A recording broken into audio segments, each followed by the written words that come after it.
Boa noite, pessoal. Tudo bem com vocês? Voltamos. Estamos de volta para a terceira parte, né,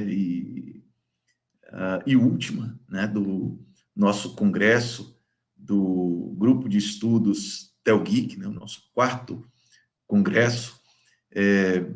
Não sei se tem alguém aqui que participou de todos os outros três eventos que nós realizamos. E, bom, mas de qualquer forma, eu quero dizer a todos e a todas que são bem-vindos a esse nosso espaço de discussão, de reflexão, de compartilhamento de ideias, de análises, de interpretações. E hoje nós continuaremos com as boas discussões, com as boas experiências que tivemos desde ontem. Eu quero acolher a todos e a todas vocês nesse nosso último dia, né, nesse nosso último momento, então, de congresso. Ontem, quem esteve conosco se lembra que nós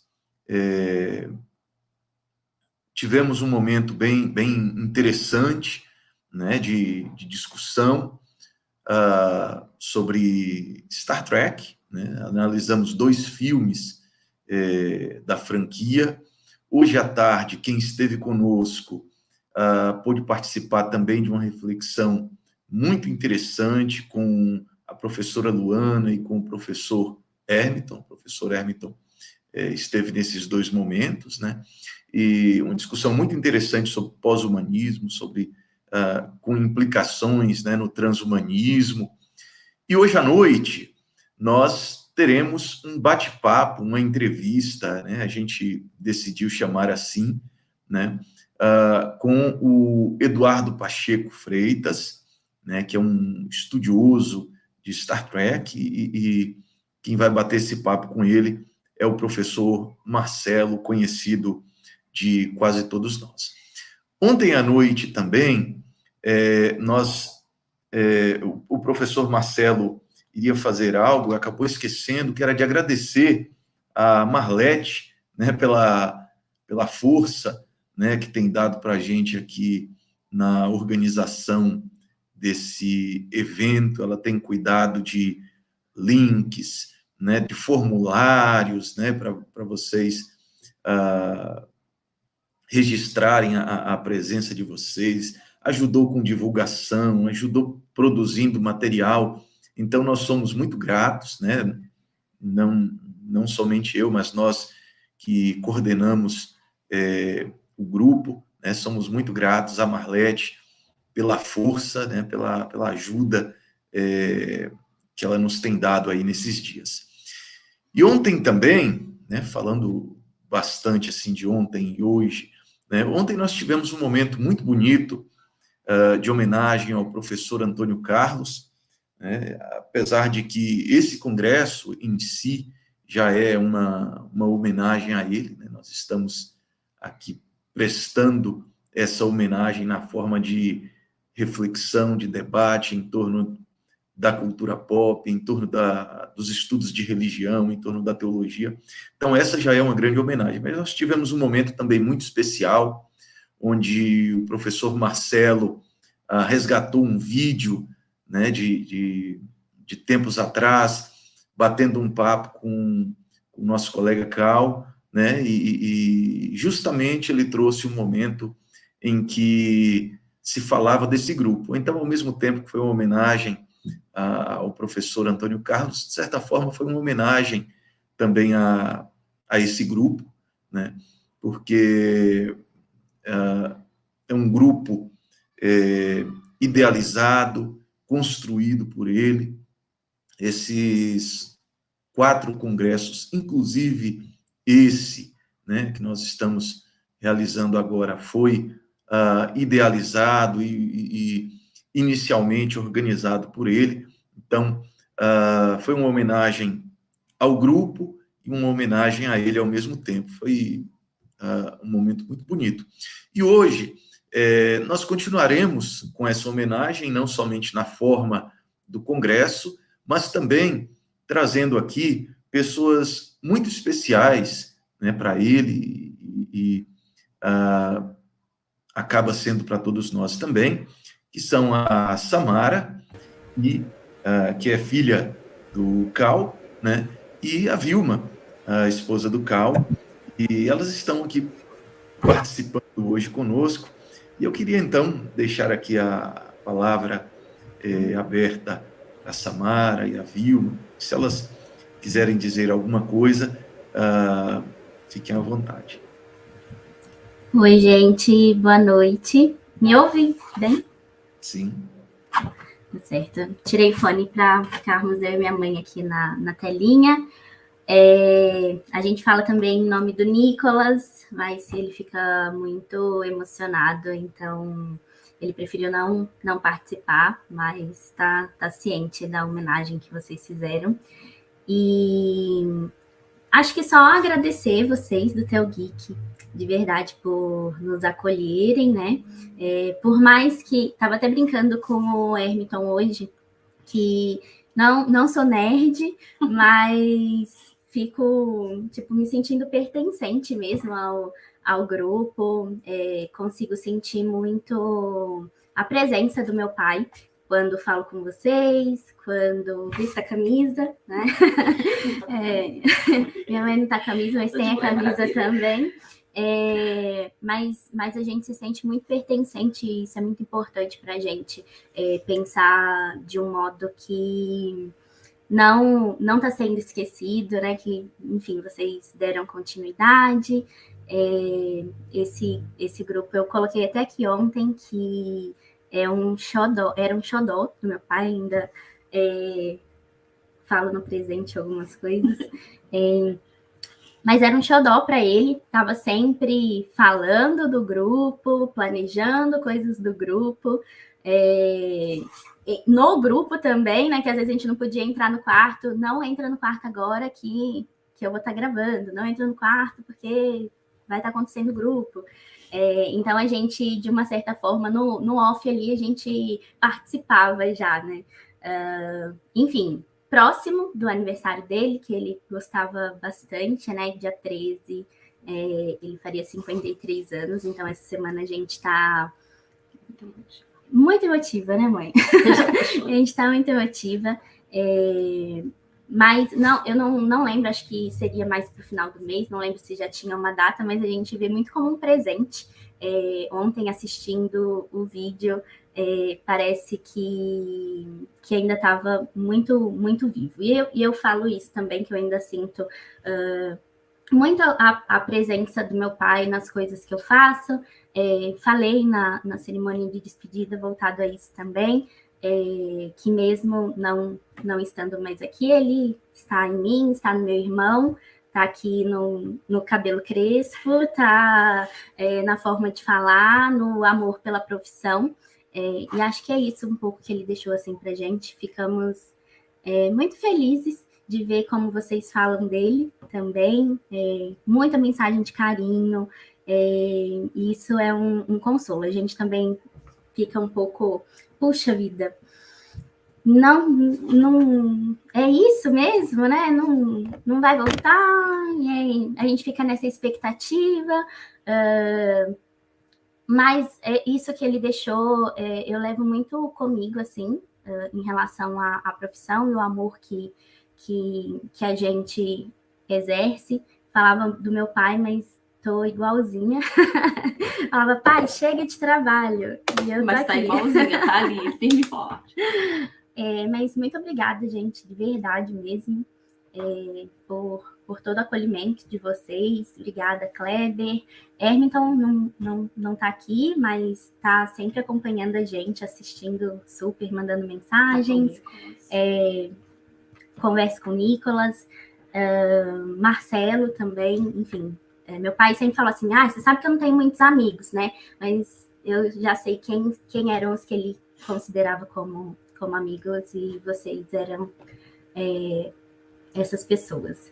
Obrigada de coração, de verdade mesmo. Obrigada, viu, Kleber? Acho que eu falei, não sei se você falou. Não, a Samara falou isso mesmo. Esse acolhimento pra gente é muito bom. Ver ontem aquela homenagem, já tô chorando, né?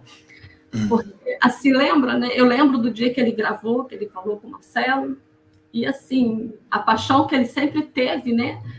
Por essas coisas, assim, é muito presente, muito vivo pra gente. Então, assim, o que a Samara falou, parece que a qualquer momento a porta vai abrir e ele entrar com aquele jeito dele, né? Então é isso, agradecer mesmo vocês manterem o grupo, seguir em frente, né? Isso mesmo, preciso. E saber que vocês também colocam a gente nesse momento também de vocês. Isso é muito bom para a gente, faz a gente se sentir mais acolhida, mais dá um carinho, né, para a gente, mais gostoso também, fazer com que a gente siga em frente também. Tá bom? Obrigada aí, gente. Tá, a gente estava falando com o Hermiton hoje cedo, a gente tá... São muitos livros, né, que eram do meu pai, a gente, e agora, o que a gente faz com esses livros? Mas aí a gente está pensando em alguma coisa bem bacana que a gente consiga compartilhar com vocês também, afinal, o estudo foi o que meu pai mais me incentivou e era o que movia ele, né, o conhecimento e estudar e tudo mais. Então a gente também está pensando em coisas legais para trazer para o grupo e para ser sempre lembrado dessa maneira de agregar conhecimento, e acho que é isso. Legal, legal.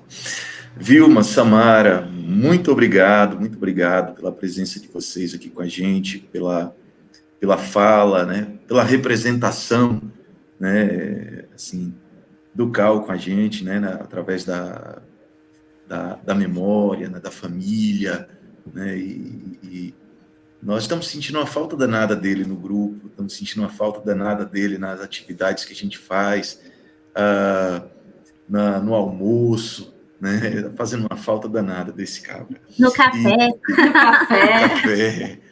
E eu tenho certeza que ele ficaria feliz pra caramba aqui com essa discussão toda, ainda mais porque é um tema muito especial, né, para ele, para a gente, né, que é esse tema de Star Trek. A gente passou um ano inteiro, né, confabulando, né, pensando nesse evento, e a gente, em determinados momentos, a gente até pensou em talvez não fazer, né, só que seria importante, né, está sendo importante, né, então valeu muito a pena o esforço que a gente aqui.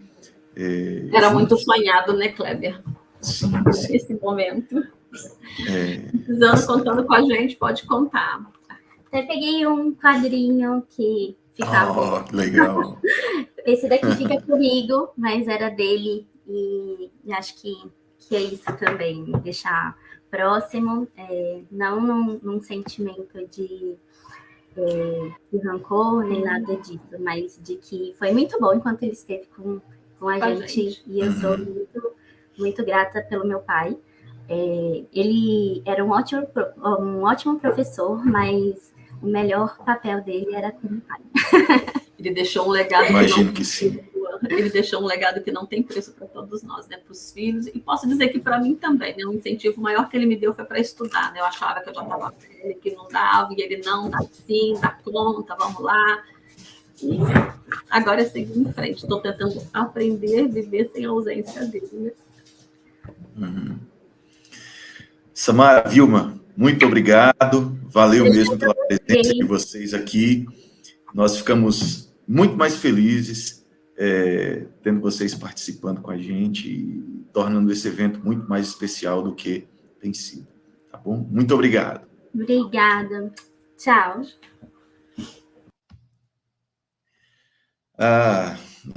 Coisa bonita, né? Ter a Vilma e a Samara com a gente hoje.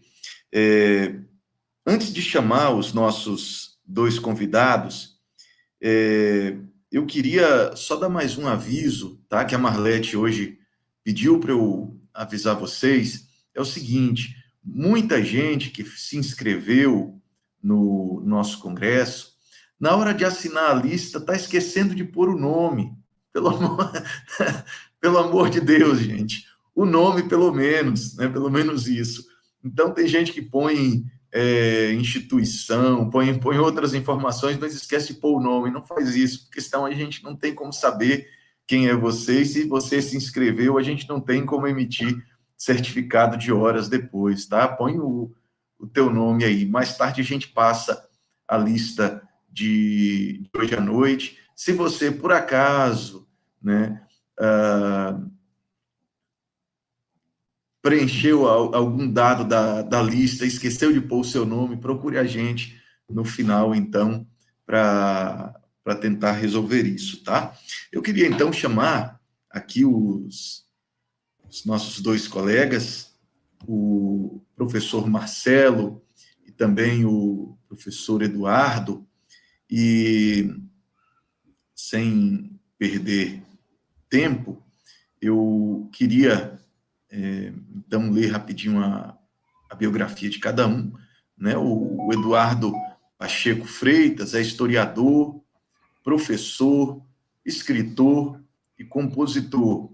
Ele apresenta o canal Apenas um Trek. Se vocês não conhecem, procurem, né? Quem se interessa por Star Trek tem que dar uma olhada no material que está postado lá, né? Então, no canal Apenas um Tracker no YouTube, né? Em que analisa séries, filmes, livros e HQs de Star Trek. Na sala de aula, já usou episódios de Star Trek para ensinar história, abordando temas como Revolução Industrial, luta de classes, racismo, colonialismo, dentre outros. Também é integrante do Vulcan ou Vampire, primeira banda tracker brasileira, que já lançou 3 músicas inspiradas no universo de Star Trek. Além disso, é autor dos livros Star Trek, Utopia e Crítica Social, que a gente já mostrou em diferentes momentos para o pessoal do grupo de estudos, né? E O'Brien Deve Sofrer, uma história de sofrimento de Miles O'Brien em Star Trek Deep Space Nine, de 2021. O primeiro, né, Utopia e Crítica Social, de 2019. Vive em Porto Alegre com sua companheira, seu enteado e 4 gatos maravilhosos. E quem vai fazer a mediação, iniciar, né, o bate-papo com o Eduardo é o professor Marcelo, né, que é professor no programa de pós-graduação em Ciências da Religião na Universidade Metodista de São Paulo. Ele é mestre e doutor em Ciências da Religião, um dos líderes do grupo Rastros, sobre memórias e tradições cristãs e judaicas, e um dos coordenadores do grupo Telgeek. Pesquisa o cristianismo primitivo como uma rede textual da cultura popular do Mediterrâneo. Por isso, faz análise da recepção cristã na cultura pop. Fervoroso amante de sci-fi, em especial Star Trek e Star Wars, universos diferentes, mas ambos fascinantes. Lê quadrinhos e frequenta o cinema o quanto consegue. Pai de gente e pai de pet, curte jogar game em casa e também treina de vez em quando para manter a forma. Se vocês observarem o shape dele, vocês vão perceber isso. Gente, professor Marcelo e o professor Eduardo vão bater um papo hoje, né, e a gente vai estar aqui tentando, na medida do possível, entrar no meio dessa conversa, né, sobre Star Trek a partir do tema da utopia, da crítica social e também da religião, eu espero assim. Tá bom? Eu passo então a palavra a vocês e fiquem à vontade. Muito bem, obrigado, professor Kleber. Um momento emocionante que tivemos, né? Agora, essa apresentação do Kleber deu para eu recuperar o fôlego aqui, porque eu fiquei muito emocionado com a fala da esposa, da filha do Cal, e realmente a gente está aqui assim movido por essa presença que nos agrega. E bem-vindo, então, Eduardo. Você está com a gente, muito obrigado. Queria, se você quiser dar uma saudação inicial, fique à vontade. Claro. Professor Marcelo, professor Kleber, agradeço muito, né, o convite, a oportunidade para poder vir aqui conversar com vocês. Acho que a teologia e a história têm muito o que é. Do grupo, pessoal de fora, que não participa do grupo, mas está nos acompanhando hoje aqui, podem fazer questões também. Para você que vai nos assistir depois, também já fica a nossa saudação também. Os vídeos, sempre... Vídeo no YouTube é uma coisa muito interessante, né? Porque ele vai sendo visualizado a revelia da gente, né? Ele não fica para trás, igual acontece em outras redes sociais. Ele está sempre possível de ser acessado. Isso é muito legal. Então vamos começar a conversa, Eduardo. Eu quero fazer uma conversa com você bem informal, não ficar com cara de palestra, né? Mais um jeito de conversa mesmo. O Kleber te apresentou do ponto de vista daquilo que você nos deu como informe, mas me fala mais assim um pouquinho da tua trajetória. Quando é que você casou essa percepção crítica da sociedade com a paixão por Star Trek? Como é que foi? Porque o teu livro mostra que você tem uma formação, pelo menos assim, não sei se tem uma formação formal ou uma formação de estudos na linha de ciência política. Você demonstra um domínio da doutrina marxista, né? E de como se articulam a análise da sociedade a partir da visão do materialismo histórico de Marx. Como é que foi essa junção aí? Então, boa noite também ao pessoal que eu vejo aqui já no chat, né? Já está bem movimentado. Obrigado pela presença de todos e de todas. Bom, é claro que eu não posso começar, né, Marcelo, sem também homenagear o professor Antônio Carlos, que infelizmente nos deixou alguns meses atrás, porque foi o professor, há mais de um ano, né, que me contatou e me convidou para participar desse 4º Congresso TELGeek, né? Então eu recebi esse convite do professor com muita alegria, né? Especialmente porque eu fiquei sabendo que ele tinha lido meu livro e isso, né, fez com que ele considerasse aí a hipótese, né, de eu poder participar e dar alguma contribuição que fosse, né? Tive a satisfação de entrevistá-lo também no meu canal, tivemos ótimos momentos, né, quase 2 horas de bate-papo, onde o professor mostra toda a sua paixão, né, pela teologia, pela ficção científica, por Star Trek, e o brilhantismo, como ele aborda, né, esses temas interrelacionados, né, que foi, então eu recomendo, quem não viu essa entrevista, por favor, acesse lá o meu canal e vocês vão ter um momento muito especial em que eu tive essa oportunidade de conversar com o professor Antônio Carlos, né? Foi um bate-papo muito instigante, eu diria, né? Então, sou grato a ele, homenageio ele aqui hoje pelo convite e por essa troca de ideias, né, que a gente fez. Minha história, né? Eu sou historiador de formação, sou mestre em história, sou um estudioso do marxismo, sou um estudioso da ficção científica, né, e também com a ênfase em Star Trek, né? Tudo começou, assim, há muito tempo atrás, lá em 1991. Provavelmente muitas pessoas que estão aqui no chat nem haviam nascido ainda. 1991, eu era apenas um guri, né, aqui no Rio Grande do Sul. Conheci um programa chamado Jornada nas Estrelas, que passava 4 vezes por semana na extinta TV Manchete, né? Então, como eu já era, né, fascinado por essa coisa do espaço, naquela oportunidade eu via, né, a chance de poder viajar ali 4 vezes por semana a bordo da Enterprise, conhecendo a cada episódio, né, um planeta diferente, com novas vidas, novas civilizações, e isso fez com que eu me tornasse, então, um trekker, né? O trekker é o fã de Star Trek, né, de Jornada nas Estrelas, que na época era o título mais corrente. Depois, quando cresci estudando história, eu percebi que o futuro apresentado pela ficção científica e por Star Trek é uma mensagem poderosa e muito importante de explicar o passado e o presente. Pode nos auxiliar, né, a compreender tanto o nosso passado quanto o presente, né?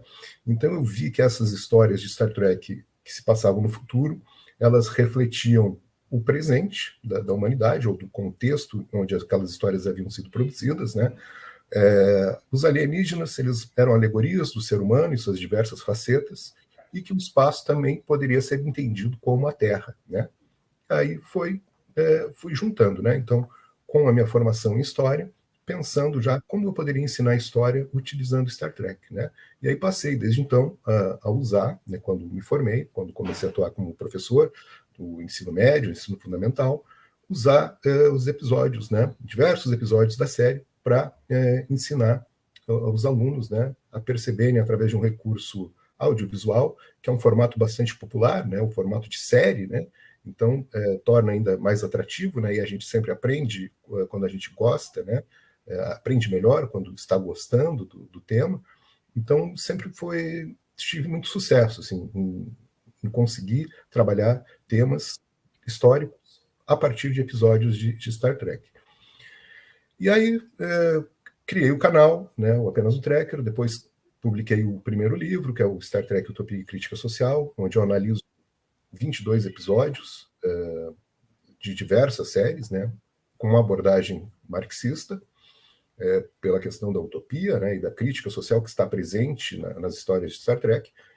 E depois publiquei o O'Brien Deve Sofrer, que daí já é uma proposta um pouco diferente, ele é mais um livro mais menos pretensioso, digamos assim, que não se leva tão a sério, tratando de episódios, uma categoria de episódios que existe em Deep Space Nine, né? Que é a minha série favorita de Star Trek, inclusive, né?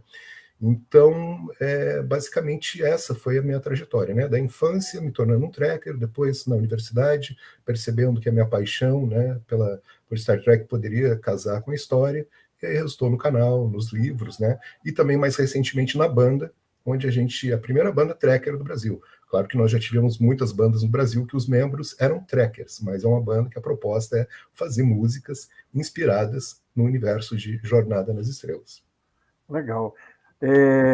Eu acabei não resgatando nenhum clipe para botar aqui agora, mas até porque o nosso foco é o livro, mas vai ficar essa curiosidade aí para o pessoal buscar no teu canal. Isso, e então... Você falou que Deep Space Nine é a tua série favorita. Quais elementos que você destacaria dessa parte da franquia, dessa série, que tornam ela tão especial? Deep Space Nine é uma série que vai ao ar em 1993. É a terceira encarnação live action, né, de Star Trek, porque teve uma animação nos anos 70, mas com atores é a terceira série. E eu acho interessante isso de ser a minha série favorita, porque ela é uma série que, de certa forma, colocou o universo de Star Trek de cabeça para baixo, né? Fez uma subversão de tudo que havia sido criado na série original e consolidado naquela que lhe sucedeu, que foi a nova geração, né, dos anos 80 e terminando nos anos 90. Primeiro aspecto. A série clássica, a série original, a dinâmica era a seguinte: todo mundo dentro de uma nave, a nave chega num planeta, acontece a história ali, acaba, é resolvido o conflito, a nave vai embora. Em Deep Space Nine, não. Não te cortando, Sim. Né? Não, pode falar. Era muito comum na série original, o final do episódio é a nave se afastando, né, do planeta, né, seguindo a sua viagem, seguindo a sua jornada. Exatamente, né? Mostra de uma maneira muito clara como era, né, o formato da série, né? Bem de se resolver um problema, né? É colocado um problema, ele é resolvido e eles vão embora. E aí em Deep Space Nine a coisa toda acontece dentro de uma estação espacial, né, estática, entre aspas, né, onde todas as histórias acontecem ali, terminam ali, e na semana seguinte os personagens precisam lidar com tudo que aconteceu ali naquele ambiente, né? Então, e é uma estação espacial que nem sequer foi construída pela Frota Estelar. A Frota Estelar é esse braço científico, diplomático, semi-militar, né, da Federação Unida de Planetas, né, que é a sociedade que nós vemos em Star Trek. E o ponto de partida da história, professor Marcelo, é muito interessante, e eu acho que isso é importante a gente contextualizar para entender bem o porquê que a série é tão importante e o que ela tem de especial. O ponto de partida da história mostra os cardassianos, que são assim, uma civilização militarista e colonialista, desocupando um planeta chamado Bajor. Eles passaram quase 60 anos escravizando os bajorianos, né, os habitantes, rapinando os recursos do planeta e cometendo genocídio. Então, Bajor está livre agora, mas está numa situação muito precária, então precisa de ajuda para se reerguer. Nisso chega a Federação, por meio da Frota Estelar, né, para ajudar a administrar essa estação espacial chamada Terok-Nor, que está orbitando o planeta Bajor, né? Uma estação que foi construída pelos cardassianos, com trabalho escravo dos bajorianos, para processamento de minérios, né? E aí já temos um primeiro elemento interessante. A estação é completamente ressignificada, né? O que era uma estrutura de opressão, né, dos cardassianos sobre os bajorianos, agora se torna o centro, o ponto central da libertação desse povo, né? Do momento que esse povo vai começar a se relacionar com todas as outras espécies da galáxia, né, com a ajuda da Federação. Então, acho que também vale destacar que os bajorianos, eles são um povo muito religioso, um povo extremamente religioso, espiritualizado, né? Eles têm uma religião milenar, realmente de 10, 20 mil anos, né? Uma civilização antiga, né? E eles cultuam o que se chama de profetas do templo celestial, né? E aí,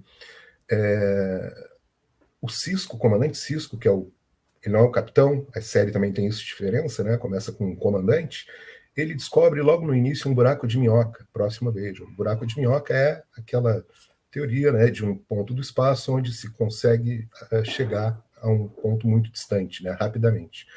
E aí esse buraco de minhoca dá acesso a um outro quadrante da galáxia, do outro lado da galáxia, e ao mesmo tempo lá dentro vivem seres não corpóreos, seres que não existem no tempo linear, e aí o Sisko passa a ser reverenciado por essa descoberta como um ícone religioso dos bajorianos, por ser aquele que seria o emissário dos profetas, uma figura prevista, né, na teologia de Bajor, da religião de Bajor, né? E acontecendo isso, nós vamos ter, na sequência da série, uma grande guerra também que envolve um povo muito poderoso chamado Dominion, né, que entra em guerra com a Federação por temer que Federação, Klingons, Romulanos, cardassianos possam tentar invadir o território, né, do Dominion, que fica do outro lado do buraco de minhoca. E aí a gente tem duas coisas muito interessantes. Nós temos no centro da série a religião e os conflitos bélicos, né? Duas coisas que o Gene Roddenberry, criador de Star Trek, não gostava de trazer para as suas séries, as duas séries que ele criou, a série original e a série A Nova Geração, né? Então, a gente vê que o Gene Roddenberry tinha morrido 2 anos antes da série ao ar. Ele ficou conhecendo o conceito da série, mas não teve nenhuma participação. Então, a série ela é muito diferente das duas anteriores. Ela aproveita muitas coisas, claro, né, de todo aquele universo que já estava consolidado, mas ela acrescenta coisas impensáveis, né, até então, para o universo de Star Trek. É uma série muito mais sombria, né, muito mais realista, é a mais política de todas, podemos dizer assim, e aborda esses temas com uma profundidade brilhante, né, como a religião, colonialismo, imperialismo, etc., né, muitos temas interessantes. Então é por isso que eu gosto tanto de Star Trek Deep Space Nine, além do que os seus personagens também, eles rompem uma regra do próprio Gene Roddenberry, que era de não haver conflito entre os personagens principais, o que é uma regra bastante problemática, porque para se escrever um drama tu precisa de conflito, né? Mas ele não gostava de conflito entre os personagens principais, e aí Deep Space Nine é basicamente estruturada sobre o conflito, muitas vezes, entre os personagens principais que habitam agora uma estação espacial. Uhum. Que torna, inclusive, mais plausível, né, como série que tem ambientação com personagens no mesmo ambiente, sem conflito ficaria um negócio até estranho, né? Assim, que dentro do que você falou, né, o conflito entre os personagens, entre as pessoas que convivem ali. Uma família sempre vai ter conflito entre elas, né? Exatamente, né? Por que não poderia haver? É que a visão de utopia do Gene Roddenberry, ela desconsiderava, né, isso na minha avaliação, desconsiderava que mesmo na utopia, né, quando se superou todas as contradições da sociedade que a gente vive, todos os conflitos, novos conflitos surgirão, né? Novos conflitos vão se apresentar. E a gente vê isso em Star Trek Deep Space Nine, né? Embora vivamos ali na Federação dos Planetas Unidos uma realidade onde não existem mais classes sociais, né? Esse conflito desapareceu. Novos conflitos, né? Com as chamadas externalidades negativas, né? Com que a Federação precisa lidar, são apresentados. Então é impossível, né, não haver um conflito. Sempre haverá um conflito. Sim, e tem a ver com as subjetividades, né? Que eu acho que Deep Space Nine consegue explorar mais ainda. A nova geração já tinha começado a explorar um pouco isso, mas eu acho que o Deep Space Nine explora bem essa coisa das subjetividades, né? Que fazem com que um personagem tenha certos interesses que entram em atrito com os interesses de outro personagem. Eu gosto daquela ideia que é assim, muito pontual do Quark contra o Odo, né? O Odo Sim. sempre implicando com o Quark, né? Aliás, o Worf, quando chega na estação, ele ainda tem um conflito maior, né? Porque ele acha que o Odo está sendo até muito devagar na segurança, né? É que o Worf vem da Enterprise, né? Uma nave completamente dentro da lógica da frota estelar e da Federação, e ele não entende aquele ambiente novo que ele está. E aí o Cisco explica para ele, né? Aqui não é preto e branco, né? A gente está tem figuras aqui da estação que estão nas áreas cinzentas, e o Quark é uma delas. Isso é legal, porque é como se fosse uma explicação para quem assiste a série. Quem assiste Nova Geração está num determinado ponto, aqui é outra coisa. Não, e até a diferença da locação mesmo, né, de onde a série se desenrola, porque a Enterprise D da Nova Geração ela parece um hotel de luxo, super bem iluminada, né, tudo é muito claro e confortável, né? A Deep Space Nine ela é metálica, ela tem um design projetado para uma espécie alienígena, né? Não para seres humanos, ela é escura, né? Então tem uns contrastes muito interessantes entre Deep Space Nine e as outras séries. E personagens mais complexos, eu acredito. Sim. Vamos falar então do teu livro, esse aqui, né, que é o teu primeiro livro, que eu amei ler, é uma delícia para ler. Obrigado. Recomendo a todo mundo. É muito fácil e, ao mesmo tempo, traz uma reflexão profunda para a gente. E como é que foi a motivação? Quer dizer, você tem uma motivação básica, que eu consigo fazer uma ponte, mas como é que foi esse processo de produção desse livro? Você fez tudo de uma vez? Ou foi uma coisa aos poucos que você foi montando as reflexões? Fala para a gente um pouquinho aí dessa tua história com essa obra. Então, obrigado pela leitura, Marcelo, muito legal, fico feliz em saber. Eu escrevo na internet sobre Star Trek, acho que há aproximadamente 20 anos, né? Desde a época do Orkut, quando tinha aquelas comunidades, eu já escrevia algumas coisas, né?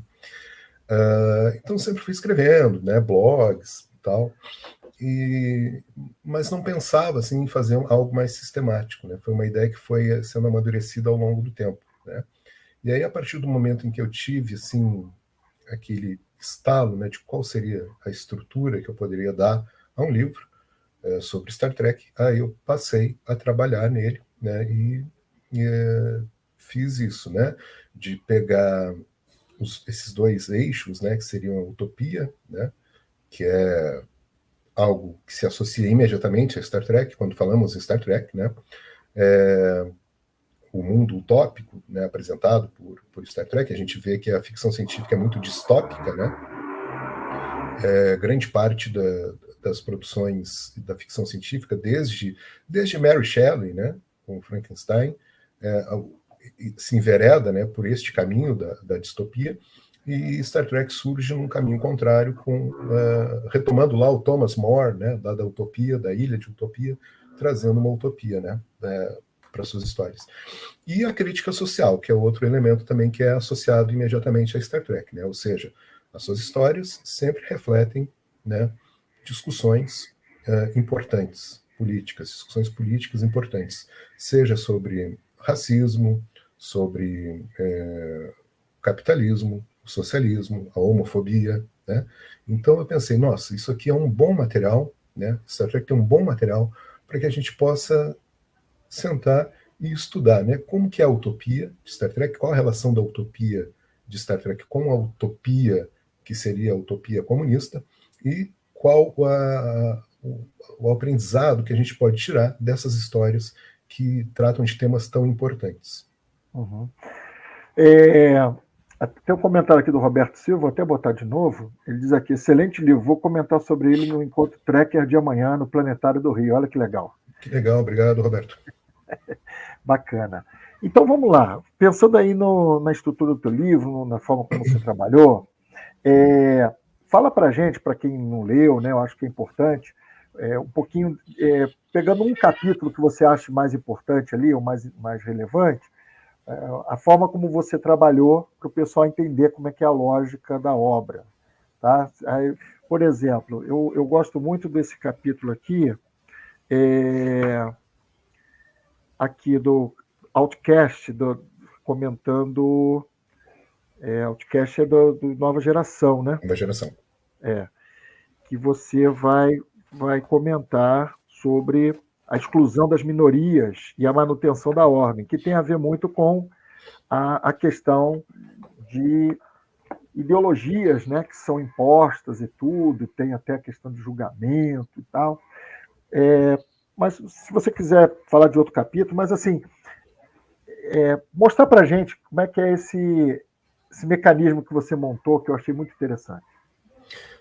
Então, esse capítulo, né, para contextualizar, ele aborda, né, um episódio da Nova Geração, não me recordo de qual temporada, 5ª temporada, acredito, onde a tripulação da Enterprise se encontra ali, né, naquela história com uma espécie que não possui gênero, né, definido, né? E aí vem uma alegoria muito importante, né, que para essa espécie, quando uma pessoa manifesta o gênero masculino ou feminino, isso é considerado algo temerário, algo que não é bem visto, é algo que ameaça, né, aquela sociedade. E aí a pessoa, né, esse indivíduo, é encaminhado para uma espécie de essa coisa terrível que se fala, né, cura gay, né? A pessoa passa por um processo no qual é suprimida essa tendência a ser masculino ou ser feminino, e ela se torna novamente sem um gênero definido, e aí pode, né, conviver normalmente naquela sociedade, né? Então, a abordagem que eu fiz é de que eu acho que essa história ela mostra com muita clareza a questão do conservadorismo, como conservadorismo é uma ideologia que serve para manter as coisas sob controle, né? Controlar não somente as ideias das pessoas, a sociedade em si, mas controlar os próprios corpos das pessoas através da sua sexualidade. Então a gente vê que sempre serve de plataforma, né? Serve de plataforma para políticos, para religiosos, né? Essa questão do controle da sexualidade, né, dos outros, né? Ou seja, é uma forma de controle, né? Eu acho que o Foucault trabalha um pouco isso, né? E de controlar, né, do controle acontecer também nessa esfera mesmo da sexualidade mais íntima, né? Mais subjetiva também. Então, serve sempre como controle. É o que a gente vê nessa sociedade, mostrada no episódio, e é o que eu trato no capítulo, né? O controle, né, a homofobia, né? O conservadorismo em torno de evitar que as pessoas possam ser elas mesmas, né, livres, embora se considere que o mundo o mundo ideal seria um mundo liberal, né, porque existe o conservadorismo liberal, mas, enfim, é controle. Se trata de controle para que as coisas continuem sempre sendo as mesmas e aqueles que estão no poder continuem no poder. Uhum. Eu quero fazer uma pergunta, mas eu gostei dessa pergunta do Noelton. Opa, vou botar aqui. Eu estou brigando com o Cleber. Coloca aí. Pode colocar, obrigado. Você faz algum paralelo entre DS9 e o Oriente Médio? Oi, Nelton, obrigado pela pergunta. Essa discussão existe, né? Eu já li a respeito, né, de se comparar a ocupação de Bajor, como seria o colonialismo israelense, é uma leitura absolutamente válida e que eu acho que vai ao encontro da realidade, né? É uma alegoria que a gente pode utilizar, né? Na verdade, o que se sabe, né, é que a ideia dos cardassianos é mais baseada realmente nos nazistas, né? E o povo bajoriano, por ter a sua religião, né, e por se identificar, ter a sua identidade através de uma religião, também poderiam ser considerados os judeus. Mas isso é algo que já foi mencionado, até por algumas vezes por produtores e roteiristas, né? Mas a leitura do Oriente Médio eu acho que se encaixa perfeitamente. Por quê? Porque o tema é o colonialismo, né? Uhum. E os nazistas, né, para quem não sabe, os nazistas, às vezes a gente fala, colonialismo, nazismo, os nazistas, eles recuperaram toda a tradição colonial da Inglaterra, né, da França, e estabeleceram ela dentro da própria Europa, que era o que não tinha acontecido, né? Enquanto ingleses dominaram o mundo, os nazistas estabeleceram colônias, né, e zonas de exclusão e genocídio dentro da própria Europa. Eu vou botar aqui rapidinho, crítica social. Aqui, gente, para quem quer pegar o nome do livro, está aqui, ó, Star Trek Utopia Crítica Social, pela editora Autografia, né? E você, em breve, vai trabalhar a segunda edição. Mas antes de a gente falar disso, Eduardo, eu acho que talvez para algumas pessoas não esteja tão claro, e seria assim, até didático, né? Explicar quais são os pontos da utopia de Star Trek que mostram essa convergência com a doutrina comunista. Acho que seria legal, e a superação do capitalismo, no caso, né? Isso. Seria legal para quem não está muito familiarizado, às vezes, com a série, né? E até para a pessoa, quando for assistir, ter esse olhar. Eu acho que é muito legal. A gente vai encontrar algumas coisas bem interessantes na sociedade mostrada por Star Trek, que é a Sociedade da Federação dos Planetas Unidos, né? Que é uma sociedade que, nitidamente, não possui classes sociais. Ou seja, é um futuro onde a sociedade de classes foi abolida, né? Então, isso aqui a gente já vem, né, no primeiro tópico, o qual seria a luta, né, do movimento comunista, a luta dos pensadores marxistas, né, pela abolição da sociedade de classes, né, e pelo fim do capitalismo, que é a expressão da sociedade de classes contemporânea, né, e que é também, segundo o marxismo, a sociedade que permite, né, pelo seu nível de desenvolvimento tecnológico e das relações de produção, permite, né, o surgimento do socialismo, do comunismo. Então, eu acho que a gente vê isso em Star Trek. Por quê? O comunismo, né, ele se trata, assim, de uma maneira muito resumidamente, de que o trabalhador, né, e o trabalho é central no marxismo, né, e eu vejo muitos marxistas hoje em dia que já não falam mais de trabalho, né, não falam dos trabalhadores, né. O trabalhador, ele é nada mais do que um instrumento, uma mercadoria, né, ele é simplesmente um objeto do qual são extraídas as riquezas, né, e essas riquezas são apropriadas por um pequeno grupo e são acumuladas, enquanto a grande maioria dos trabalhadores, daqueles que produziram a riqueza, não se apropriam de nada, né? Eu lembro que no Manifesto Comunista, né, o Marx e Engels, jovens ainda, né, eles dizem justamente isso, nos acusam de querer suprimir a propriedade privada. E é verdade, sim, é isso, né? Se trata disso. Mas eles esquecem de dizer, eles revelam a hipocrisia, eles esquecem de dizer que a propriedade privada já não existe para 99% da população, né? Então, veja, né, como é uma manobra hipócrita e que mascara a verdade, né, por trás. E o marxismo tem essa coisa de buscar a essência por trás da aparência, né? Todo pesquisador, né, faz. Então, no mundo de Star Trek, o trabalho ele foi reduzido ao mínimo. Por quê? Porque existe o advento dos aparelhos replicadores. O aparelho replicador, ele faz refeições, faz roupas, faz um instrumento musical, faz diversas coisas que vocês possam imaginar. Então, não havendo mais a necessidade de se trabalhar para comer, na consequência, já não existe mais alguém que possa explorar o trabalho de uma pessoa para que ela possa comer, né? Que é o que acontece na sociedade de classes, né? Um pequeno grupo de proprietários explora o trabalho da grande maioria, porque essa grande maioria precisa sobreviver, precisa vender o seu próprio trabalho. Na sociedade da federação, isso foi eliminado, porque com o aparelho replicador, a pessoa não precisa mais trabalhar para atender às necessidades básicas de remédios, alimento,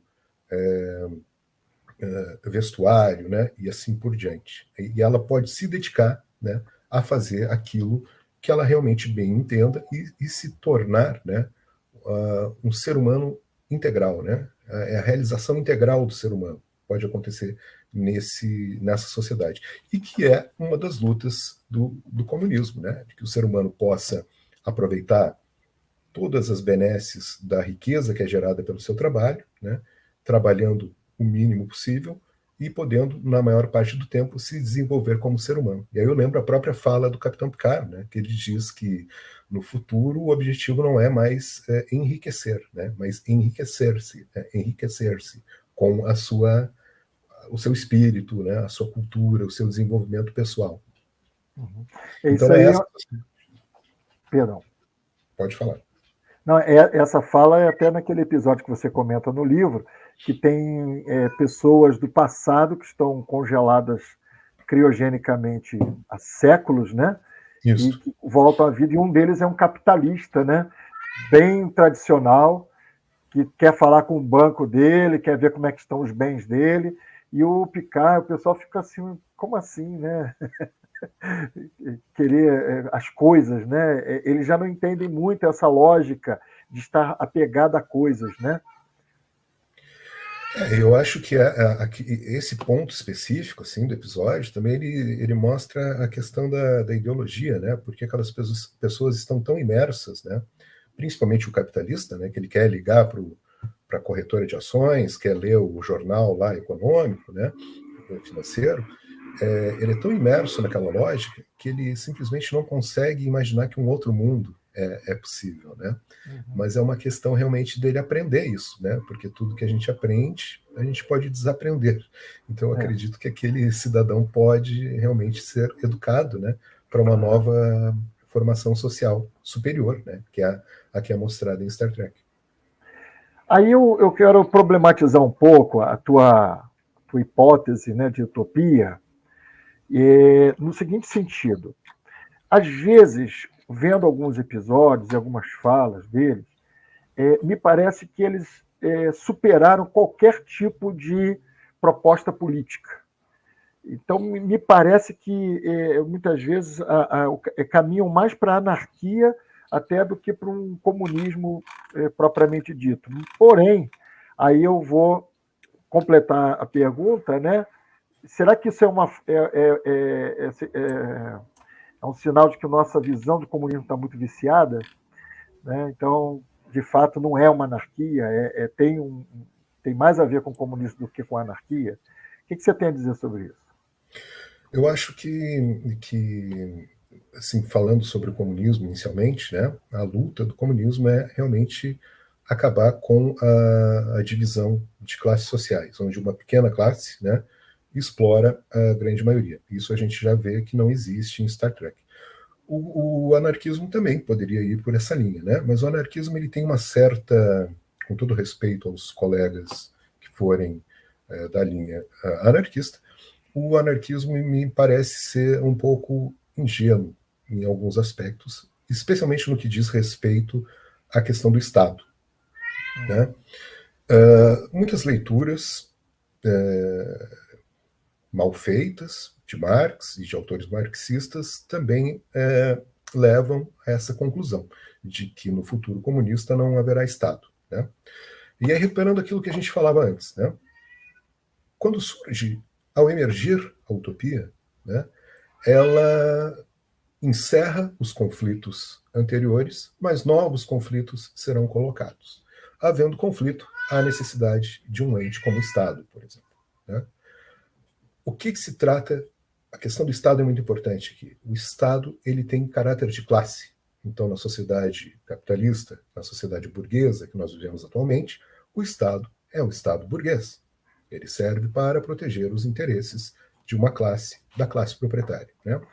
Na federação, como já não existem classes sociais, mas é uma sociedade extremamente complexa, como é complexa a nossa também, atualmente, né?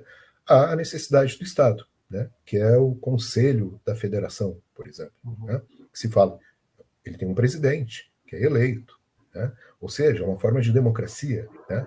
Onde os cidadãos participam, né? Da política. Mas existe um Estado. Então, no caso do anarquismo, o anarquismo é completamente refratário à ideia de qualquer tipo de Estado. E uma leitura séria, né, do marxismo vai nos levar a concluir que, não, o Estado nunca deixará de existir. Ele apenas se transformará e terá uma conotação política completamente diversa da atual, que é o Estado que a gente vê em Star Trek, por exemplo, que é um Estado que não representa uma classe social. Ele representa todo aquele conjunto, né, de pessoas que fazem parte da federação, que são 150 planetas, mais ou menos. Então, eu acredito que a gente pode dizer com mais segurança que a sociedade da federação se aparenta mais com o que seria o comunismo do que com o anarquismo. Uhum. Entendi. Então, legal. Acho que é importante até ter essa clareza, né? Antes da gente passar para o próximo ponto, que eu quero entrar mais na questão da religião, aí eu vou te jogar, eu vou te tirar da tua zona de conforto. Isso vai ser bom, isso vai ser bom. E puxar para aqui para o nosso lado. Tem alguns comentários interessantes aqui que eu vou retomar, tá? O Noelton, que Naelton, perdão, Naelton, eu li errado, Naelton. Aliás, ele fez um comentário aqui bacana. Está falando do Spot, né? Que o Spot está querendo conversar com a gente, né? O Nael está dizendo que ele é astrônomo. Na verdade, só te interromper, é o Klingon. O nome o dele Klingon, aqui é o Klingon. É o Klingon. Está reclamando aí de não participar da live. Eu dedico o livro a ele, inclusive. É isso, exatamente. Então, o Nael está dizendo que é astrônomo do Planetário do Rio, membro do Carioca Trekker, descobriu o Theo Geek, adorei, vou acompanhar. Obrigado, Naelton, queremos você com a gente. E aí ele estava comentando aqui que os ferengues são ultracapitalistas. A DS9 eles começam a mudar em contato com a federação, né? Tem até um capítulo do livro teu que vai falar disso aí, né? Que tem até o surgimento do sindicato ferengue. É um episódio maravilhoso. Hilário. Maravilhoso. O Quark é fantástico, né? Bom, eu vou puxar agora a seguinte questão. Tem vários momentos do livro, quando você comenta episódios em que a questão religiosa aparece de algum modo, porque não é o teu foco, você não vai fazer esse foco no livro, é bom o pessoal saber, mas tem horas que a religião esbarra na questão social, na questão do poder, não é? Então, naturalmente, o Eduardo, que não está fazendo um livro focado na questão religiosa, ele acaba tratando do assunto porque o episódio fala disso também. Né? E você evidenciou uma visão bastante crítica da religião. Em algum momento você até afirma que é aparato ideológico das classes dominantes, porque Marx, inclusive, deixou isso claro quando falou de ideologia, né? Aquela superestrutura, né? Da qual a religião faz parte, né? Da superestrutura. Quando a gente pensa na teologia da libertação na América Latina, lá nos anos 60, 70 do século XX, a gente vê que ele nasceu justamente de uma percepção de leitura marxista da Bíblia e da história, né? Quer dizer, fazendo essa junção de uma leitura marxista da história aplicada à Bíblia. Inclusive, o método da teologia da libertação passa pela leitura marxista. Aí eu te pergunto, pelo que você, né, dentro da tua análise aí, é possível enxergar a religião como instrumento de libertação? Excelente pergunta. Eu tenho quanto tempo para dissertar? A gente pode fazer outro congresso. Sim, né? Fica para a segunda edição, para a quinta edição. Isso. Não, respondendo de maneira então objetiva, eu diria que sim. Sim. A religião teve, historicamente, em muitas ocasiões, o papel de lutar contra as opressões, né? Isso aí tem exemplos históricos que eu posso falar. Mas antes de falar sobre isso, eu acho importante falar também sobre essa minha visão crítica da religião. Na verdade, a minha ressalva em relação à religião são as religiões institucionalizadas, né? Eu não tenho absolutamente nada contra a fé e espiritualidade, eu tenho minha própria fé. Eu sou de formação católica, né? Mas eu me considero hoje em dia um católico ateu, é uma categoria que eu criei. Eu acho que o Zizek diz que o episódio de Star Trek, isso. Eu acho que o Zizek disse alguma vez que o cristianismo é a única religião que permite ser ateu. Não sei, mas eu não me aprofundei nessa ideia dele, mas isso é interessante, vale a pena ler, eu acho. Mas então não tem nada contra, né? Nada contra mesmo a religião. Acho que é como qualquer outra faceta humana, né? Como qualquer manifestação da criatividade, da cultura, né, do ser humano, é algo eminentemente humano, eu acho que sempre vai existir, né? O próprio universo de Star Trek, a gente vê que a religião continua existindo, né? Embora aparentemente seja de uma maneira mais reduzida, né? Mas aí, como tudo que é humano, a religião também pode ser apoderada por grupos, né? E que se torna, assim, ela acaba se tornando, né, um instrumento de controle e de opressão. Então é nesse sentido assim que eu tenho essa visão mais crítica, né, à religião, né, que tu colocou. Mas diferentemente do Gene Roddenberry, por exemplo, que é o criador de Star Trek, ele era muito crítico à religião. Embora o tema esteja presente, como a gente viu na primeira mesa, né, sobre o primeiro filme, o professor Hamilton falou, muito interessante, o professor Kleber falou lá do filme 5, que também tem um tema religioso, né?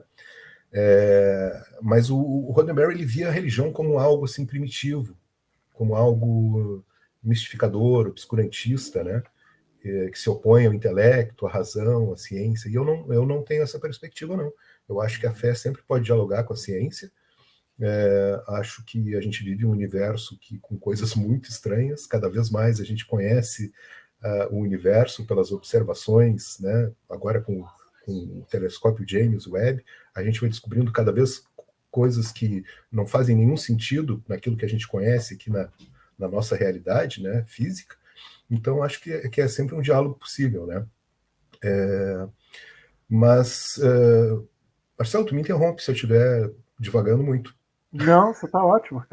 Legal isso. Não, e aí me ocorreu outra coisa, que no caso da Igreja Católica, né, se confundiu, né, com o poder estabelecido ao longo dos milênios, né? E agora eu posso realmente estar sendo muito imprudente e falar sobre o tema diante aí de um especialista do cristianismo primitivo, né? E agora eu vou me aventurar aqui, que o cristianismo, ele se estrutura no Império Romano, dentro do Império Romano, como uma religião de escravos, aparentemente, até onde eu sei. Depois tu me corrige. Não, está certinho, certinho. Ou seja, ele se configurou como uma fé oposta àquela que era professada pelo Império, o Império escravista, né, que escravizava aquelas pessoas, né? Então, respondendo a tua pergunta, sim, nesse sentido, foi um instrumento de libertação, né, daquelas pessoas que eram oprimidas por um poder muito grande, né? A teologia da libertação, daí é outro caso extremamente interessante, né? Esse movimento católico de caráter marxista, né, que descobriu que a Igreja Católica representava, né, ou apresentava aquilo mesmo que a sociedade capitalista, ou a sociedade de classes em geral são, né? Uma hierarquia que colocava no topo um pequeno grupo que dominava o grande grupo de fiéis, né? E aí o Leonardo Boff, ele apresenta isso, acho que naquele livro Igreja, Carisma e Poder, de maneira bastante gráfica, uma pirâmide, né? É uma pirâmide que deve ser invertida, né? Quem está na base deve ir para o topo, né? Uma análise marxista, né? Então, é bem interessante. Aí, não à toa, isso gerou uma baita confusão. O Boff foi conduzido até o Vaticano, interrogado por um certo cardeal Ratzinger, que se tornaria depois aquele papa triunfalista, né? Dentro do 16, né? Então, sim, outro aspecto, né, interessante, né? No órgão lá que sucedeu a Santa Inquisição, né? O Boff foi colocado lá no... Sim. Né? Então, é uma história bastante conhecida e mostra como essa perspectiva, né, Aliás, ali incomodava. você tem ali, no caso Boff, você tem os dois lados da moeda, né? Justamente aquele aspecto de quem pensa a fé como instrumento de libertação e a instituição fazendo, às vezes, aí de opressora, né? Inquisidora. Exatamente, né? E a questão, assim, que quando a coisa se institucionaliza de uma maneira tão grande, tão complexa, né? Não adianta, é uma disputa de poder sempre, né? E de controle, né? Então, eu acho que essa perspectiva da teologia da libertação foi muito importante, né? Para despertar o senso crítico de muita gente em relação ao que a igreja é e o que a igreja deveria ser, né? Sim. Porque é a igreja de um carpinteiro, né? Não é a igreja daquele papa, né, triunfalista e tal, né? Aquela coisa que vem do Império Romano, né? Imperial, né? Uhum. Mas tem outros exemplos, né, Marcelo? Eu gosto muito desse tema. Eu gosto muito de teologia, embora não seja especialista, né? Só falo aqui, dou meus pitacos, né, no livro também. Uhum. Mas o caso dos poloneses, né, católicos, eles foram oprimidos durante muito tempo pelos czares russos ortodoxos. E a religião católica serviu como um instrumento de formação de uma identidade nacional, de luta, né? Eles se reconheciam, eles como um povo católico, que lutava contra uma opressão. Mesma coisa com os irlandeses, também com o catolicismo contra os ingleses, os senhores Sim. ingleses, né? Forma uma identidade nacional, forma uma identidade de luta contra a opressão, né? E, claro, né? Isso aí eu acho que só demonstra como o próprio cristianismo tem aí no seu cerne uma semente revolucionária. Verdade. É a complexidade, né? Até o Nilson estava falando aqui, ó. Depois eu comento aqui na Elton. O ser humano é um ser bem complexo de inúmeras facetas. O que fascina são os muitos pensamentos, crenças, costumes e culturas diferentes. E é por isso que o universo Star Trek ele é fantástico. Uma coisa que sempre me incomodou, mas quando eu li teu livro eu passei a olhar com outro olhar, é que eu pensava assim, caramba, os caras vão viajar nos planetas e todo mundo tem a mesma cultura igualzinha. O planeta inteiro, né, fala a mesma língua, os mesmos costumes, o mesmo estilão. É como se fosse só um país. Mas a ideia é essa, quer dizer, na metáfora do universo, cada planeta representa um grupo social da Terra, né? Uma estrutura da Terra. Então, a diversidade que a gente tem dentro do nosso planeta, ela é expandida no universo, no caso de Star Trek, e aí os diferentes países, diferentes culturas são colocadas como diferentes grupos, diferentes espécies, né? E aí eles têm a liberdade de criar grupos, espécies iguais a essas do Jim, né? Que não tem gênero. Né? Uma espécie inteira que não tem gênero. É fantástico isso. Então, se torna uma forma de simplificar para tratar de temas muito complexos da nossa sociedade. Né? Eu acho que é isso que é legal a gente perceber. Vou caminhar mais um pouquinho aí nessa questão da religião. Mas antes Marcelo, só complementar, estava falando do exemplo dos poloneses e dos irlandeses, né? Isso em Deep Space Nine é mostrado de forma brilhante, que reproduz realmente a realidade com os bajorianos, né? Tem um momento em que a Kira fala o seguinte: eu só vejo uma possibilidade do nosso povo permanecer unido, a nossa religião. Claro, era a religião que fazia eles terem uma identidade contra os cardassianos, né? Entendi. Então isso é bem legal também deles terem colocado na série. Legal, é isso aí. Quer dizer, mostrando como a religião ela é um fator também de conexão, né, de unidade. O Roberto faz um comentário aqui. Um tema interessante seria abordar a figura do Que como uma divindade. Ele tem poder de um Deus. Né? Não é uma religião, não é uma questão da religião, mas está ali no implícito, né? Um tema importante da religião, que é a forma como as divindades são caracterizadas, né? Esse antropomorfismo levado às últimas consequências nesse personagem, né? Eu acho que é bem interessante.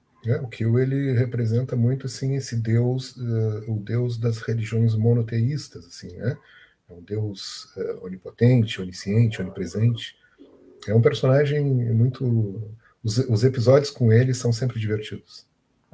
O Naelto até acha que ele, na verdade, é uma espécie de trickster, né? Tá mais para Loki. É verdade. Não tinha pensado nisso. Agora, uma questão aqui bacana para a gente tem um pouquinho de tempo ainda, e eu quero te explorar, cara.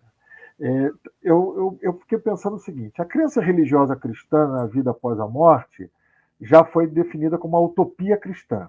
Então, a utopia cristã ela se baseia não num mundo melhor, no sentido dessa construção social, política, mas nessa transformação que a gente poderia chamar ahistórica, né? Que rompe com a história, que Deus intervém e faz uma mudança geral. É uma crença milenar, né? Até os milenaristas trabalham muito essa crença. E você afirma que a utopia ela precisa ser racional e livre. Isso eu peguei lá do teu livro, né? Essa fala.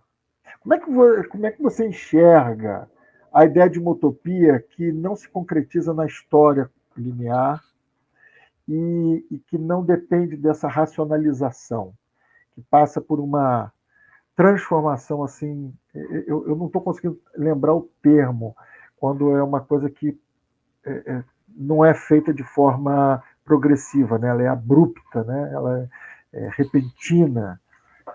Como é que você vê isso aí? Novamente, quanto tempo eu tenho? Não, tô brincando. O Marcelo vem com perguntas, sim, né? Casca grossa. Assim, Marcelo, eu acho que a utopia é algo que é presente em muitas culturas, né? Por exemplo, os indígenas brasileiros buscavam a terra sem males, né? Então, assim, na minha visão, o que eu aprendi lendo Marx, né? Que na verdade ele não se dedica muito ao fenômeno religioso, né? E Marx, sim, era muito crítico à religião, né? E aí tem essa esperança, assim, de que um mundo futuro, né? Um futuro melhor, vão ter novas condições mais favoráveis, né? Então, o que o Marx vai dizer? Tem aquela passagem muito conhecida dele, muito citada e muito deturpada e pouco compreendida, que é a da religião o ópio do povo. Uhum. Quando ele fala isso, na verdade, ele quer dizer que as relações sociais de uma determinada sociedade, ele está falando sempre das relações concretas e objetivas, né, gente? Sempre a coisa por que eles rompem com o idealismo alemão, né? Porque ele vem né? Antes vinha do céu para a terra, agora da terra para o céu, né? A imagem, então se parte sempre da condição da vida das pessoas, né? Aí, se na maior parte da história da humanidade, a maior parte das pessoas teve vidas miseráveis, submetidas à violência, né? Então, ele diz que a religião ela se manifesta como uma forma de respirar, né? Num ambiente tão hostil, né? É a esperança de um mundo melhor, né? E essa esperança ela decorre justamente das condições concretas, ali, objetivas da vida real das pessoas, que é muito dura, né? Então essa é a leitura que o Marx faz da religião de maneira extremamente sumária, assim, né? E ele argumenta que se não houver mais essas condições opressivas, né? Ou seja, eliminou-se a sociedade de classes, né? O ser humano não é mais explorado por outro ser humano, né?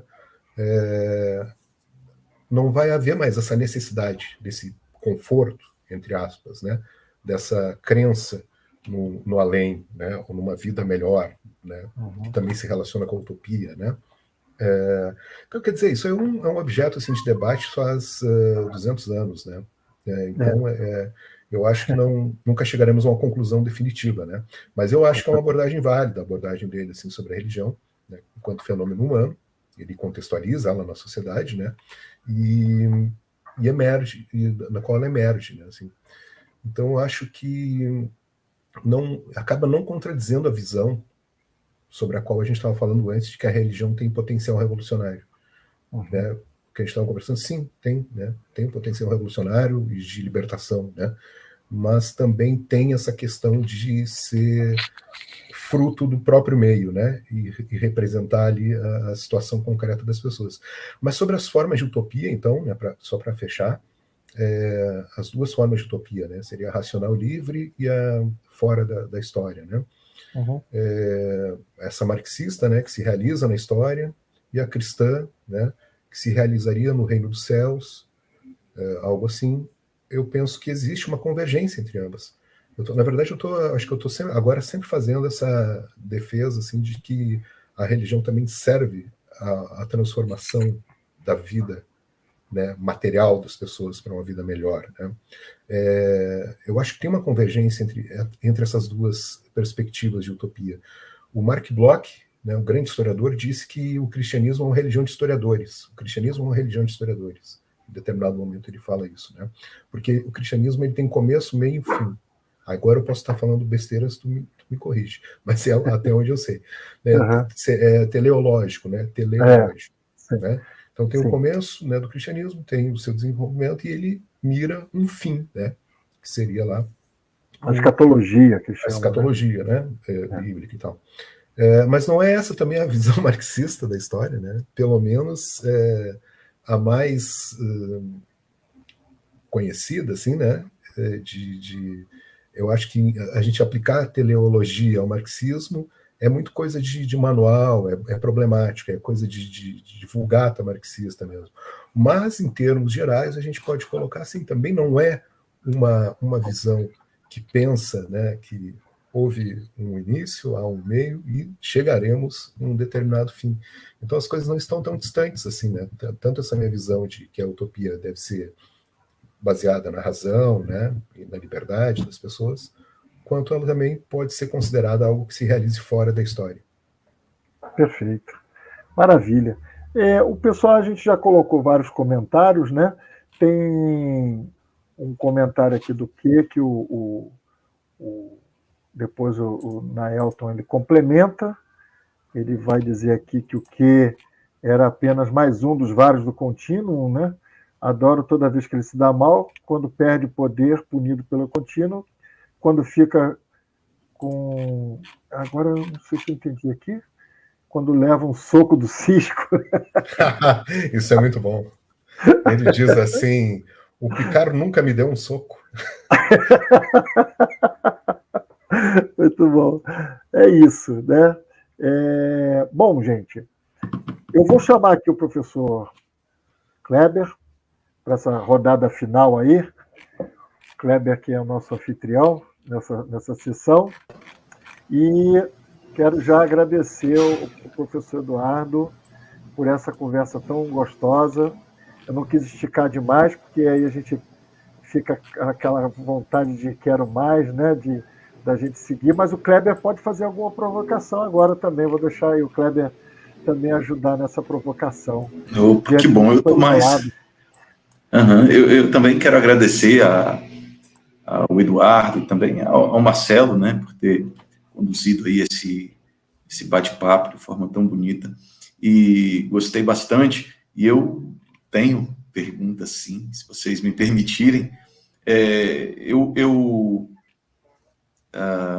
sempre penso nessa coisa da religião, né? Não que os outros elementos não me sejam interessantes, mas a religião, por ser meu tema de pesquisa, né, ser meu tema acadêmico, acaba aparecendo em quase tudo que eu olho.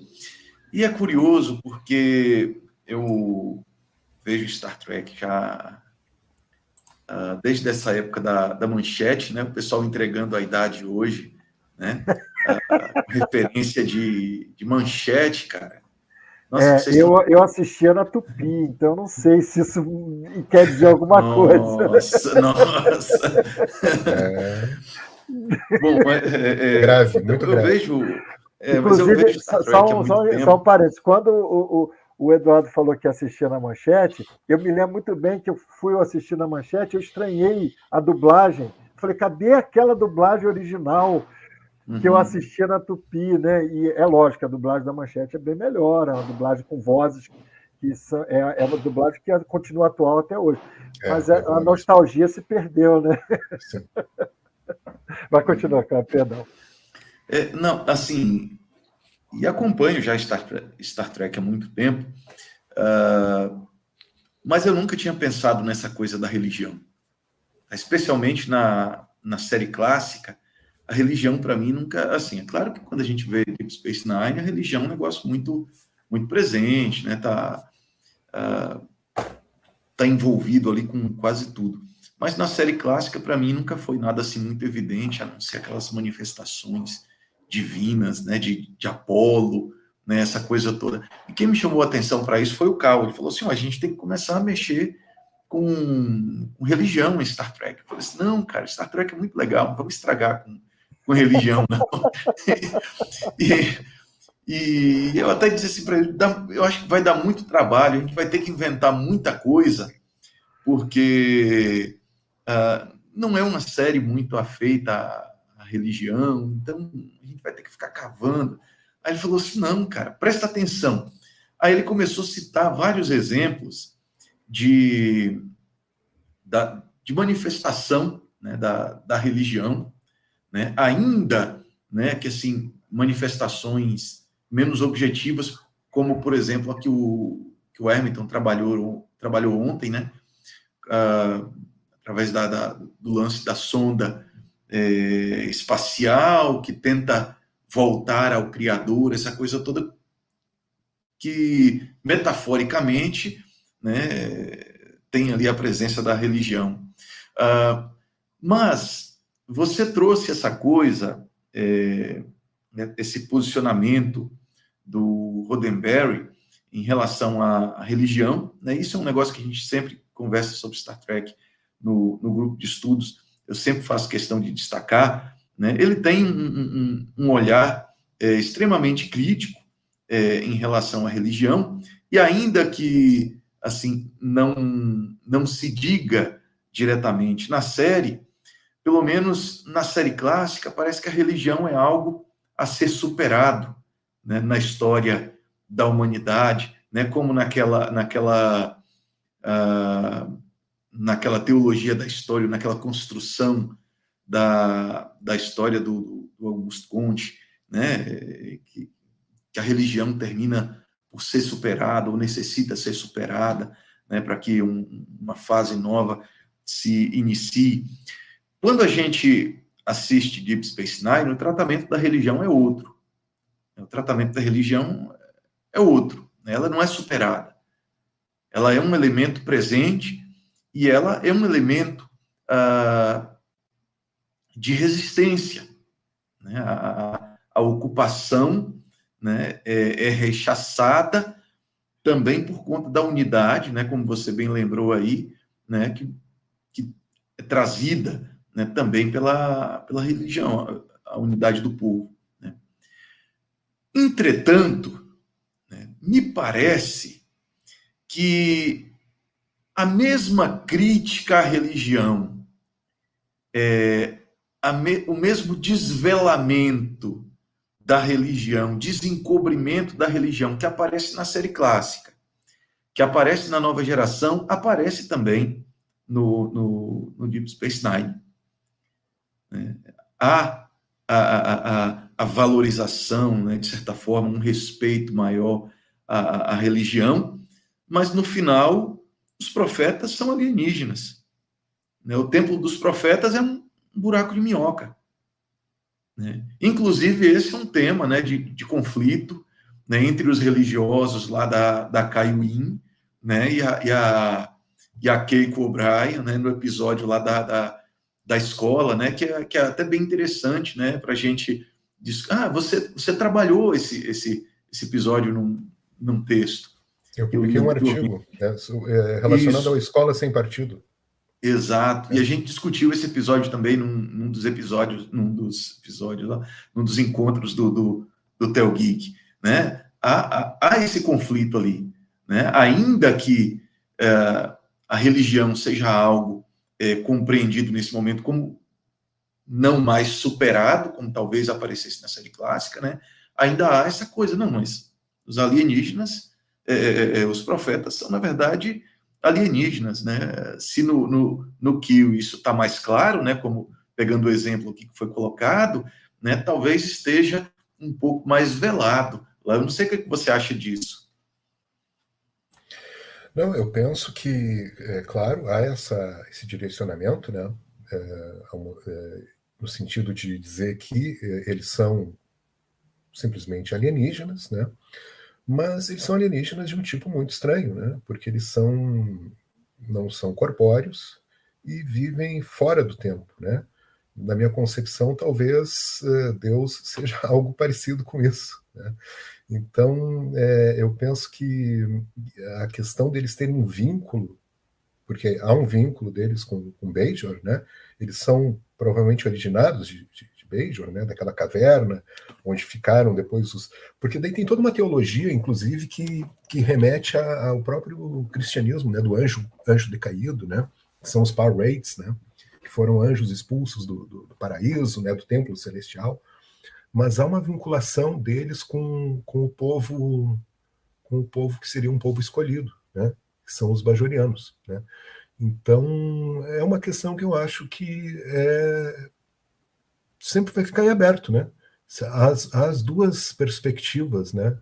Não, são aliens, sim, mas eles são aliens de um tipo muito peculiar e que estão vinculados a um determinado povo, né? Então, isso os torna alguma divindade ou não? É uma questão muito interessante que eu acho que eu nunca vou ter uma opinião completamente formada a respeito, Kleber. Não sei o que tu achas sobre isso. Agora eu que vou te entrevistar. Não, eu não tenho condições de responder esse tipo de coisa, mas eu fico pensando na seguinte questão, né? A ideia de divindade, né? Ainda que se eliminem os profetas, como houve essa possibilidade, né, num determinado momento da série, né? Aí fica a questão, né? A religião acabaria, né, porque mataram os aliens, né? Eu entendo que religião vai mais um pouco além, né, dessa discussão, né, de se são aliens ou se são profetas, né? Religião tem a ver com sentido, né, com construção de sentido, né, com percepção, né, de uma instância de sentido, né, que tem a ver com a própria vida, não só da gente, né, enquanto indivíduos, mas com a vida do povo, né? Então, me parece, né, que independente do fato de serem aliens ou não, a religião permanece, né, até porque ela é um pouco maior do que o templo dos profetas. Mas o que me chama a atenção é justamente isso, né? Mesmo quando se tem uma série que trata a religião com um pouco mais de seriedade do que se tratou nas outras anteriores, principalmente na série clássica, né? A divindade, né? Como Apolo, né? Como o diabo, né? Eu esqueci o nome da figura diabólica que aparece lá na Nova Geração, né? Como o Val, né? Que aparece lá também no episódio lá da série clássica também, né? Que são todos ídolos que são depois destruídos, né? Desvelados como aliens, né? Como criaturas, né? Como seres que, apesar de aparentarem de terem poderes muito além dos nossos, né? São de uma essência muito parecida com a nossa, né? Surgem em algum momento, né? Vivem de alguma maneira, né, essa coisa toda. Mas eu acho que Deep Space Nine ele dá um salto assim, em relação à religião, né, até por ter uma religião que é estruturada, né, que é institucionalizada, apesar da sua crítica aí à religião, né, há uma instituição religiosa muito forte, né, há experiência mística através dos orbes, né, então eu acho que há um tratamento diferente para a religião, que depois se perde, né, nas outras séries da franquia também, né, mas eu acho bem interessante isso que aparece ali. É uma série que reuniu um grupo de roteiristas realmente com uma química muito grande entre eles e que eles realmente, na minha visão, é uma série que desenvolve uma mitologia própria, né? Ela tem uma mitologia própria que não se encontra em nenhuma das outras, né? Com a questão da própria religião de Bajor, do conflito com os Cardassianos e do domínio, né? Depois que vai literalmente dominar, né, as últimas temporadas. É uma grande série mesmo. E essa reflexão é muito interessante porque aí eu fiquei pensando, pô, então, tu lembrou muito bem do episódio em que eles quase são mortos por um Parrate, né? Os profetas lá do templo, ou aliens do templo da fenda espacial. Então, nesse caso, realmente a religião de Bajor seria maior do que os seus próprios deuses, né? Pois é. Gente, eu acho que a gente está chegando ao final, né? E quero agradecer a todo mundo. O Roberto, né? Ele está comentando aqui. Eduardo falou, abordou capitalismo. E aí tem um capítulo, viu, Roberto, que vai falar justamente desse episódio, Measure of a Man, né?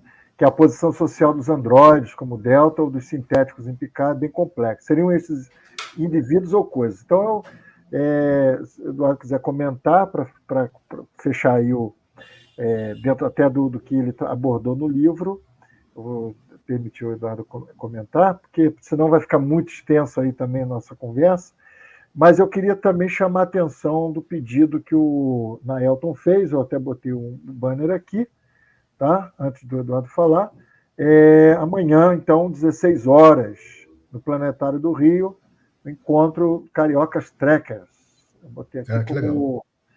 então, convidando o pessoal a participar desse evento. Se eu estivesse no Rio, certamente eu iria até esse evento. Mas fica para uma próxima ocasião. Vamos lá, Eduardo. Você quer comentar, então, essa fala do Roberto? Vou botar aqui. Claro, eu acho assim, realmente há um capítulo no livro sobre esse episódio, esse é um dos grandes episódios de toda a história de Star Trek, né? Onde é um episódio de julgamento, né? Um episódio de tribunal, que é um clássico, né, da televisão americana. Aliás, onde você fala do fascismo, né? Que está presente ali na federação. Esse é o outro, é aquele The Drumhead. Tá certo, tá certo. Nesse aqui, o Data, ele está sendo julgado, né? Tu és um ser vivo ou tu és uma coisa, uma propriedade da federação. E aí o que ele evoca? Evoca toda a história da escravidão, né? Especialmente da escravidão africana, no qual se chegou a um nível de complexidade, né? Nas relações entre senhor e escravo, no qual o escravo realmente era uma mercadoria, né? E o próprio tráfico de escravos se tornou um negócio independente, né? E aí, quando se faz, por exemplo, lá a independência americana, aí há aquela questão que os negros são 3/5, né, de um homem, uma coisa nesse sentido. Ou seja, um negro não era um homem completo, né? Não era um ser humano integral, completo, como eram os brancos. E aqui se discute isso de uma forma assim, brilhante, muito bem escrito, onde se mostra que é assim que se dá o começo da escravidão, né? É tu negar a humanidade do outro, é tu desumanizar alguém, né? Transformar essa pessoa, reificar, transformá-la num objeto, simplesmente, que vai ser usado e que vai ser propriedade de alguém. É um episódio brilhante, amo esse episódio. Legal. Eu falei 16 horas, mas o Naelton está dizendo que é 14 horas. Perdão, Naelton, eu tinha lido 16, não sei porquê. Bom, nós ficamos por aqui. O Kleber vai dar a saudação final, então, fechando o nosso congresso. Eu quero, antes de tudo, agradecer, né, ao Eduardo pelo maravilhoso bate-papo, né, esclarecedor, né, bastante consistente, como sempre tem feito também lá no seu canal e nos seus diálogos em outros espaços também. Nós queremos agradecer, então, por aceitar o convite do professor Antônio Carlos, né, lá atrás, né, que é o convite, que foi o convite também do grupo, né, aceitar o convite do nosso grupo através do professor Antônio Carlos e estar conosco participando do encerramento, então, desse nosso evento. Muito obrigado, foi muito legal ter você aqui com a gente. Aproveitar e agradecer também ao professor Marcelo, né, por essa mediação aqui hoje à noite, né, de forma brilhante também. E também aproveitar e agradecer todo mundo que esteve hoje à noite, né, participando aqui, mas que esteve também hoje à tarde e que esteve também ontem à noite. Os resistentes, né, que aguentaram essa maratona aí de Star Trek, de discussão sobre religião. Nós, então, não somente agradecemos, mas parabenizamos, né, a todos e a todas. Fazer menção também ao professor Hermiton, né, que está aqui conosco, participando, assistindo. Hoje a professora Luana justificou que não poderia estar hoje à noite por conta de um outro compromisso.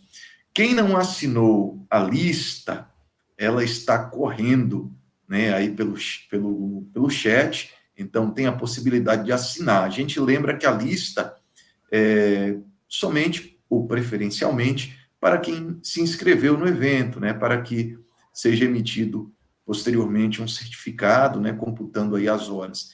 E a gente lembra, como pediu a Marlete, que você põe o seu nome também na hora de assinar ou de preencher a lista. Então, eu quero encerrar, né, mais uma vez agradecendo e dizendo que eu fiquei bastante satisfeito com esse evento, com esses 3 dias de jornada, né, não nas estrelas, mas aqui por essa terra mesmo, e dizer que o nosso grupo continua, não teremos, ao pessoal do grupo eu aviso, não teremos reunião agora na próxima quarta-feira, precisamos todos descansar e também refletir sobre tudo isso que conversamos aqui, mas nós passaremos, então, as próximas datas para vocês e os temas das próximas discussões, inclusive temas sugeridos por vocês. Gente, vamos encerrando por aqui e eu espero ver vocês em outros momentos. Sigam o canal do Telgeek no YouTube, sigam o canal do professor Marcelo também no YouTube, sigam Apenas um Trekker também no YouTube. Abraço e até a próxima. Tchau, tchau, gente. Obrigado. Tchau, tchau.